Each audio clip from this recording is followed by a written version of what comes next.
Police गर्दी जारी है, जारी रहंदी,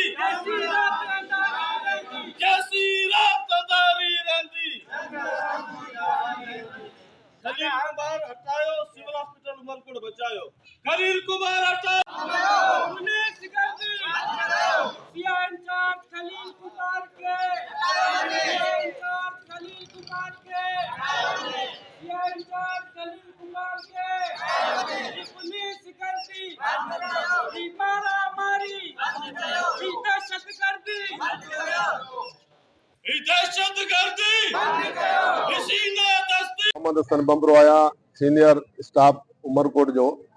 अर्ज यो है तो हफ्तो अग में असांजे एमएस साहब असांखे कॉल कई बाबा मीटिंग है तव्हां अचो। असां उते वियासीं, असां उते विहारे जे बाबा अवांजो मोबाइल टेस्ट था थियनि, अवांजो रिपोर्टियूं थियूं वञनि, अवांजो सोशल मीडिया ते ख़बरूं थियूं हलनि।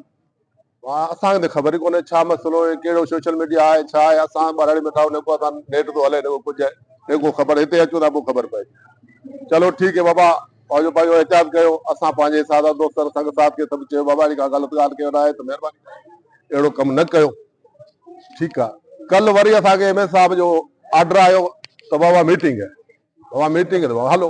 जॾहिं असां हुते मीटिंग वियासीं त हाल में ॾिठोसीं त सिर्फ़ु असां पैरामेडिकल हुजूं, न डॉक्टर न डॉक्टरियाणियूं न फीमेल स्टाफ ॿियो, सिर्फ़ु स्टाफ पैरामेडिकल जा लोअर स्टाफ ग़रीब जेके वीचारा ऑफिसर खां ॾिजण वारा उहे यकदमि हुते पहुता।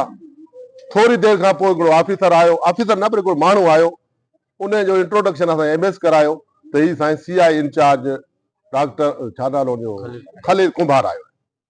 इहो तव्हांखे ॿुधाईंदो। खलील कुमार साहब असांखे ॿुधाईंदो, अलाए छा ॿुधाईंदो साईं, असां सभिनी ॿुधोसीं।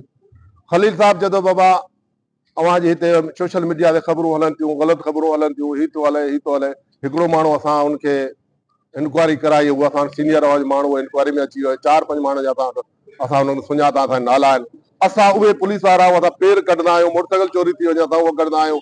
असांखां कोई माण्हू बची कोन थो सघे। असांखे ख़बर आहे पुलिस खे सभु ख़बर हूंदी आहे पर पुलिस करे नथी, उहा उनजी मर्ज़ी आहे। असां पैरामेडिकल स्टाफ मुलाज़िम डॉक्टर सुबुह जो 8 बजे ते अचूं था पंहिंजी ड्यूटी ते, 2 बजे असीं वञूं था। असांखे त दुनियादारी जी का ख़बर कोन्हे। असां पंहिंजी ड्यूटी करे पंहिंजे बचत सां पंहिंजो कारोबार पंहिंजी रोज़ी सां लॻा पिया आहियूं। हिते असां अचूं था पंहिंजी इज़त कमाइण लाइ अचूं था। असांजे 100 मरीज़ आहिनि, अॼु हुननि जा असां ख़िदमत करण वारा, हुनजे पेशाब में हथु विझण वारा, हुनजे फटनि में ज़ख़्मनि में असीं हथु विझण वारा, सफ़ाई करण वारा असीं मसीहा। असांखे हर उमिरि धमकियूं ॾेई करे एसपी अॼु एसएचओ थो अचे करे, एमएस थो अचे करे, ॿियो थो अचे। ख़ुदारा हिन एसएचओ खां असांजी जान छॾायो ऐं असांजी इंक्वायरी कई वञे कोर्ट लेवल ते, अदालत लेवल ते। आया असीं ग़लति आहियूं त असांखे सज़ा ॾिनी वञे, अगरि न त महिरबानी करे हुनखे लगाम ॾियाराई वञे। असीं इहो मुतालो कंदा असांजे डीजी हेल्थ खां, डायरेक्टर हेल्थ खां, जो असांजा डिपार्टमेंट जा माण्हू, असांजे डीएचओ साहब कल खां एॾो मसइलो थियो। असांजो डीएचओ साहब अञा त हिते कोन आयो आहे, हुनखे अचणु खपे हा, हुनखे असां सां राब्तो करणु खपे हा, कंहिं कोन कयो आहे।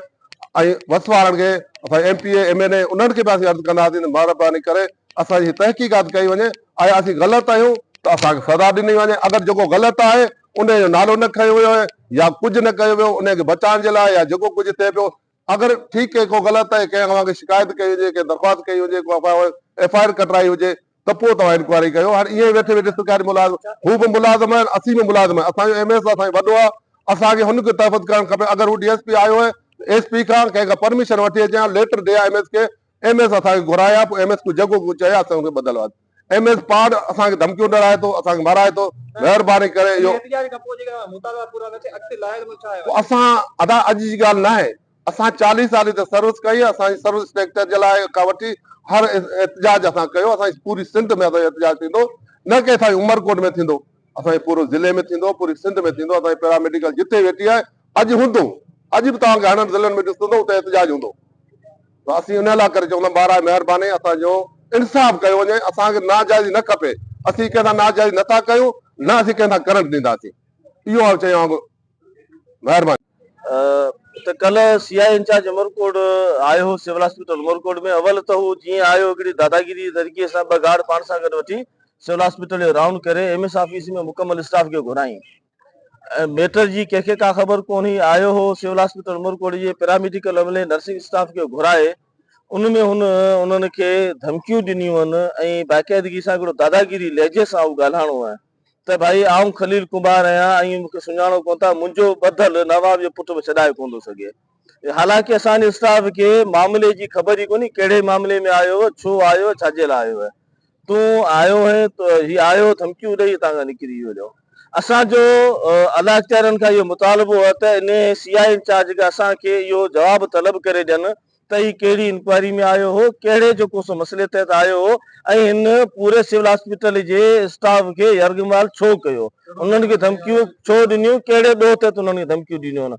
ऐं सीआई इंचार्ज साहिब जो हिकिड़ो ॿियो मौक़िफ़ हो त मूं वटि 5 नाला आहिनि, 5 माण्हू मूं वटि आहिनि, त जॾहिं तो वटि 5 नाला 5 माण्हू आहिनि त उन्हनि 5 माण्हुनि जे पोयां FIR लॉन्च कर, तूं उन्हनि खे गिरफ़्तार कर, तूं उन्हनि 5 माण्हुनि खे छॾे करे तूं पूरे सिविल हॉस्पिटल जे अमले खे यरगमाल बणाए, तूं उन्हनि खे धमकियूं ॾेई वियूं आहीं। अॼु असांजो SP Umarkot, DIG मिपुखास, DC Umarkot ऐं उमरकोट जे अला इख़्तियारनि खां इहो मुतालबो त इन बदमस सीआई इंचार्ज खे या त लगाम ॾियो, न त उमरकोट मां हिन खे बरतरफ़ कयो, उमरकोट मां बदिली करे हिन खे ॿिए पासे रखो, न त ॿी सूरत में असीं पंहिंजे एहतजाज जे दायरे खे वसी कंदासीं। अॼु असां OPD जो बाइकाट कयो आहे, सुभाणे असां इंडोर एमरजेंसी ऐं इन खां अलावा पूरे डिस्ट्रिक्ट उमरकोट पूरे सिंध में असांजो जेको एहतजाज जो दाइरो वसी कयो वेंदो इन सीआई इंचार्ज खे।